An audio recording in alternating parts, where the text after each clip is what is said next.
Deus abençoe todos vocês, sejam todos bem-vindos aqui a esta nova semana do tempo quaresmal, da nossa reflexão, retiro quaresmal, meditação, esse tempo tão importante para a nossa vida.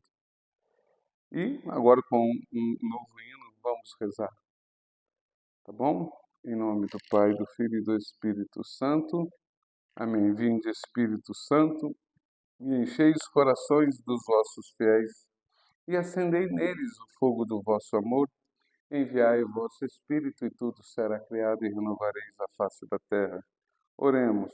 Ó Deus, que instruístes os corações dos vossos fiéis, com a luz do Espírito Santo, fazei que apreciemos retamente todas as coisas, segundo o mesmo Espírito, e gozemos sempre da sua consolação. Por Cristo, Senhor nosso. Amém. O novo hino desta semana é este aqui. Ó Cristo, sol de justiça, brilhai nas trevas da mente, com força e luz reparai a criação novamente. Dai-nos, no tempo aceitável, um coração penitente, que se converta e acolha o vosso amor paciente. A penitência transforme tudo o que em nós é de mal. É bem maior que o pecado, o vosso dom sem igual. Um dia vem vosso dia, e tudo então refloresce. Nós, renascidos na graça, exultaremos em prece. A vós, Trindade clemente, com toda a terra adoramos, e no perdão renovados, um canto novo cantamos. Muito bem, o salmo de hoje, Salmo 23, a entrada do Senhor no templo. E hoje a passagem de Santo Irineu, que diz assim: na ascensão, as portas do céu se abriram para o Cristo. Vamos ao Salmo 23, entrada do Senhor no templo. Ao Senhor pertence a terra e o que ela encerra, o mundo inteiro com os seres que o povoam, porque ele a tornou firme sobre os mares e sobre as águas a mantém inabalável. Quem subirá até o monte do Senhor? Quem ficará em sua santa habitação? Quem tem mãos puras e inocente coração, quem não dirige sua mente para o crime, nem jura falso para o dano de seu próximo. Sobre esse desce a bênção do Senhor e a recompensa de seu Deus e Salvador. É assim a geração dos que o procuram e do Deus de Israel buscam a face. Ó portas, levantai vossos frontões, elevai-vos bem mais alto, antigas portas, a fim de que o Rei da Glória possa entrar. Dizei-nos quem é este Rei da Glória. O Rei da Glória é o Senhor, o valoroso, onipotente, o Senhor, o poderoso nas batalhas. Ó portas, levantai vossos frontões, elevai-vos bem mais alto, antigas portas, a fim de que o Rei da Glória possa entrar. Dizei-nos quem é este Rei da Glória. O Rei da Glória é o Senhor onipotente, o Rei da Glória é o Senhor, Deus do universo. Palavra do Senhor, graças a Deus. Muito bem, esse salmo curto, apenas 10 versículos, nos remete não somente à entrada do Senhor no templo, quer dizer, eu sempre digo isso e a igreja ensina, né? Deus que desceu a este mundo só quando volta ao céu, após viver a sua vida, ele volta já não sozinho, mas o próprio Verbo de Deus, né? Deus veio e se fez homem. Quem voltou para o céu? Jesus Cristo, homem e Deus. E, portanto, em Cristo Jesus, o homem torna-se nele a habitação do céu. Ele é o primeiro. É na humanidade de Cristo glorificada pela ressurreição e, uma vez mais, ele ascendido ao céu, certo? É na sua humanidade. Ela é a chave que abriu as portas do reino dos céus para nós. Agora, se por um lado ele tem a chave, existe uma cópia dessa chave. A cópia dessa chave é a nossa humanidade. Mas qual humanidade? A humanidade santa. Quem subirá até o monte do Senhor? Quem ficará em sua santa habitação? quem tem mãos puras, inocente coração. Não basta a nossa humanidade, porque se ela for do pecado, quer dizer que nós pertencemos a este mundo. Mas se a nossa humanidade for a humanidade da graça, da vida da graça, eis as chaves nossas, a parte nossa que cabe a gente poder entrar no reino de Deus. Jesus abriu as portas, agora cabe a gente entrar pela vida santa no reino dos céus. Aonde estão Deus, Trindade Santa? O céu é a presença de Deus, né? Os anjos e agora também nós, que um dia habitaremos na eternidade. Amém. Vamos dar mais uma sequência a esse salmo. Hoje nós temos mais um salmo para nós, tá bom? E o segundo salmo é o hino para o sacrifício de ação de graças, que diz assim: esse salmo lembra a ressurreição do Senhor. Se o outro falava da ascensão, né? Agora da ressurreição do Senhor e também a conversão dos gentios. Diz assim, esse segundo salmo, Salmo 65. Aclamai o Senhor a terra inteira, cantai salmos ao seu nome glorioso. Dai a Deus a mais sublime louvação. Dizei a Deus, como são grandes vossas obras, pela grandeza e o poder de vossa força. Vossos próprios inimigos vos bajulam, toda a terra vos adore com respeito e proclame o louvor de vosso nome. Vinde ver todas as obras do Senhor, seus prodígios estupendos entre os homens. O mar ele mudou em terra firme, e passaram pelo rio a pé enxuto. Exultemos de alegria no Senhor, ele domina para sempre com poder, e seus olhos estão fixos sobre os povos, que os rebeldes não se elevem contra ele. Nações, glorificai o nosso Deus, anunciai em alta voz o seu louvor.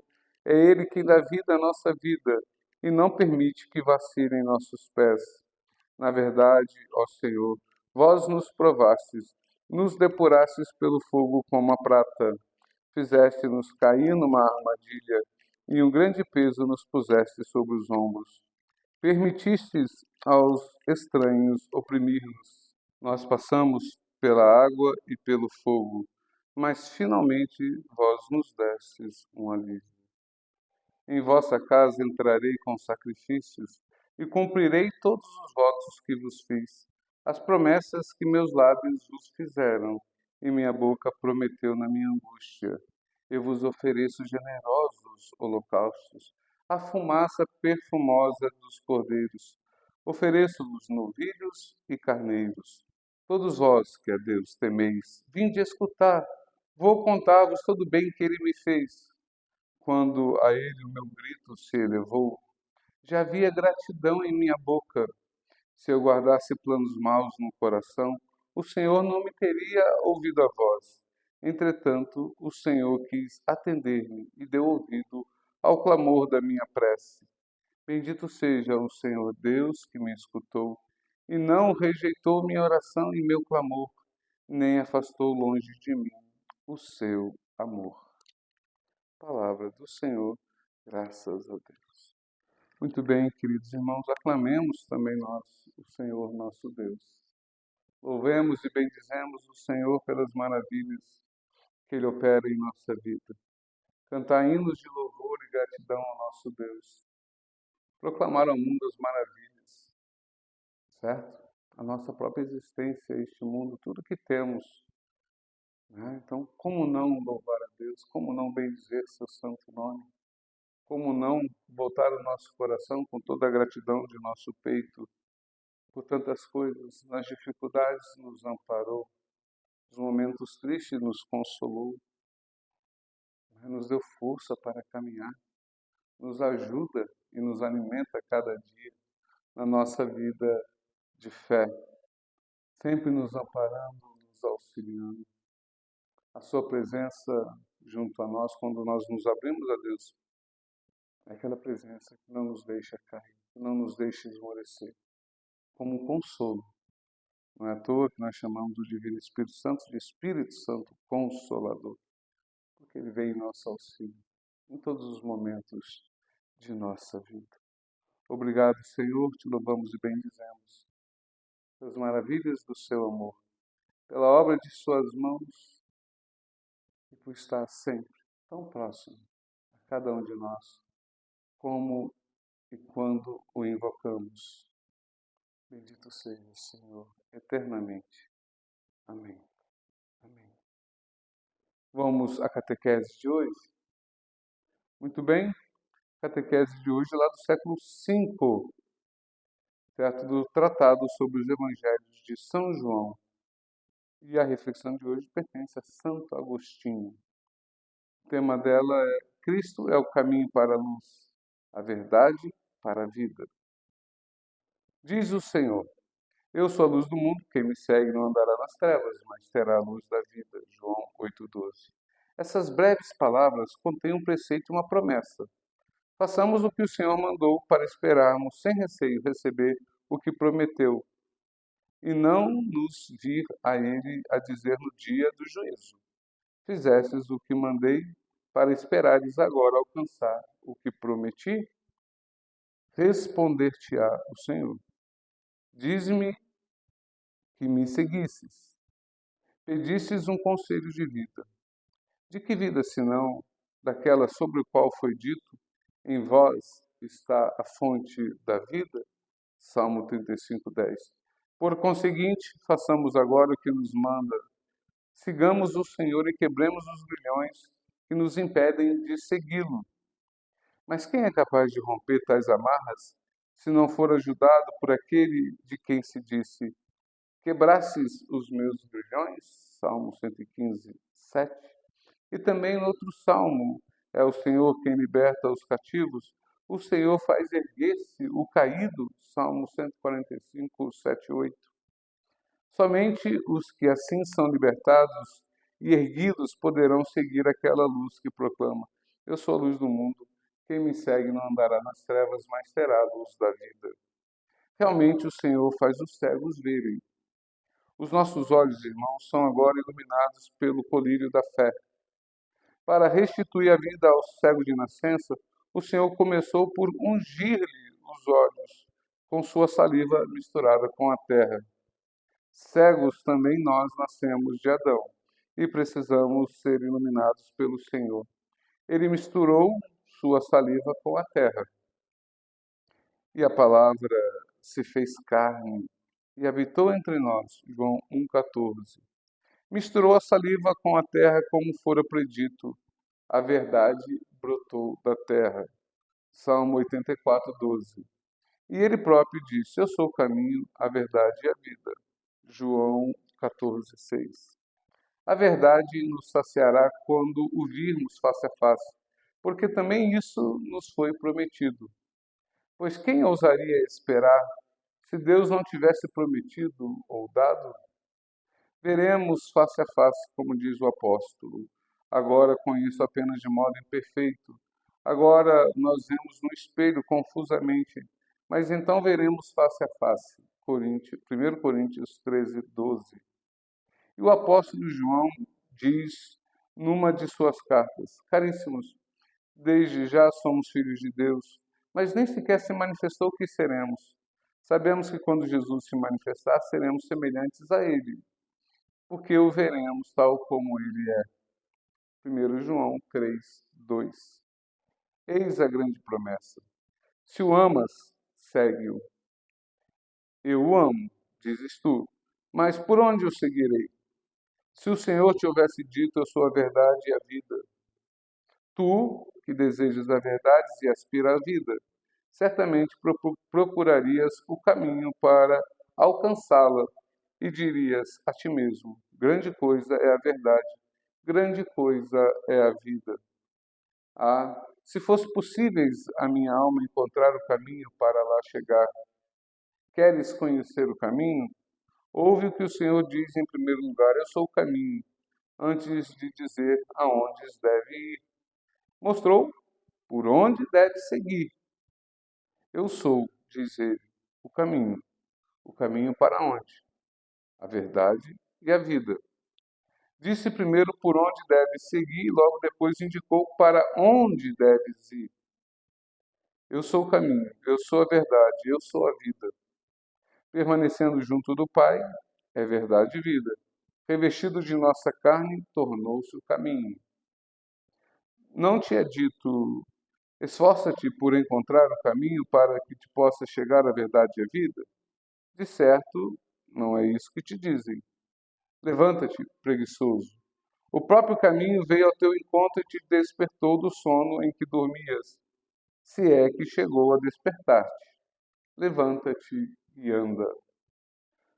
Talvez tentes andar e não consigas, porque te doem os pés. Por que estão doendo? Não será pela dureza dos caminhos que a avareza te levou a percorrer? Mas o Verbo de Deus curou também os coxos. Eu tenho os pés sadios. Respondes, mas não vejo o caminho. Lembra-te que ele também deu a vista aos cegos. Muito bem, está o ensinamento de Santo Agostinho, grande santo da igreja, né? Ali dos primeiros séculos. Jesus é o caminho, a verdade e a vida. Ele é o caminho na sua humanidade que nos leva ao Pai, ele é verdade porque é Deus, e ele é vida, porque sendo Deus e se fazendo homem, morreu por nós e ressuscitou, para que nós com ele pudéssemos ter a vida eterna. Então, ele nos mostra pela sua verdade o caminho que devemos seguir. Ele nos mostra pelo seu ensinamento aonde devemos chegar. Mas se nós dissermos, eu não sei o caminho está aqui. Ele nos deixou, nos ensinou. Ele nos mostra pela sua vida, pelo seu exemplo, pela sua palavra. Se disseres, Senhor, mas não tenho força, Ele te dá graça, Ele te levanta, Ele te auxilia. Senhor, sofro do cansaço do dia a dia. Ele é o nosso descanso. O seu fardo é leve. Em tudo aquilo que muitas vezes a vida imputa sobre nós, as dificuldades, as durezas, ou o nosso próprio afastamento, todo remédio nós temos nele. Se estás cego, ele te fará voltar a enxergar os olhos da alma. Se estás coxo e não consegue andar, ele te dará força pelo próprio Espírito para te fazer caminhar. Mas, obviamente, nós não somos um boneco de manipulação de Deus que ele manipula. Ele respeita a nossa liberdade. O que ele espera de nós é o nosso querer. Mas não querer que quer, não querer que não quer. Às vezes nós queremos, mas não fazemos nada para isso. Não, não é isso. Nós queremos e por queremos, buscamos. E Deus vai dar graça sobre graça. Vai iluminar cada vez mais os olhos de nossa alma. Vai nos fazer caminhar cada vez mais nos seus caminhos. Assim, tudo que nós precisamos para a vida e para a vida da graça, encontremos sempre no Senhor. Tenha certeza disso. Deus te abençoe, querido irmão, em nome do Pai, do Filho e do Espírito Santo.